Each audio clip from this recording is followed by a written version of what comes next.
खरं सांगू का तुम्हाला, दिवाळीचा पदार्थ किंवा फराळ म्हटला की त्यामध्ये माझं फेवरेट, ऑलवेज फेवरेट म्हणलं की चिवडा, भडंग चिवडा. बाकी कुठलेच पदार्थ मला आवडत नव्हते. खास करून हे बेसनचा लाडू अजिबात आवडायचं नाही. कारण मी किती जणांकडे तरी खाल्ले ना, नुसतं बेसन लागायचं आणि खाताना सुद्धा बेसनाची चव यायची. त्यामुळे नकोच वाटायचं बेसनचं लाडू. पण जेव्हा माझं नवीन लग्न झालं ना, तेव्हा मी गुजरातला पहिल्यांदा गेले, अहमदाबादला. मग तिथे आमच्या सासू अशा बेसनाचे लाडू बनवायचे. मी सुद्धा त्यांना म्हटलं, नको बाबा मला नाही आवडत. ते म्हणले, अगं एकदा खाऊन तरी बघ. मग जेव्हा मी हा लाडू खाऊन बघितला ना, एकदम सांगते तुम्हाला, पेढ्यासारखा. अजिबात वाटत नाही बेसन आहे म्हणून. एवढं छान त्यांनी बनवलं होतं आणि तीच पद्धत त्यांनी मला शिकवली.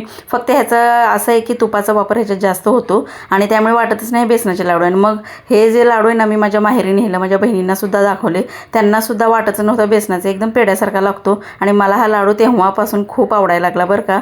तुम्हालासुद्धा ही रेसिपी मी शेअर केलेली आहे शॉर्ट व्हिडिओमध्ये. आणि हो, तुम्हाला कुठला फराळ आवडतो नक्की सांगा दिवाळीतला. आणि जाता जाता तेवढं सबस्क्राईब, लाईक करा बरं का, विसरू नका.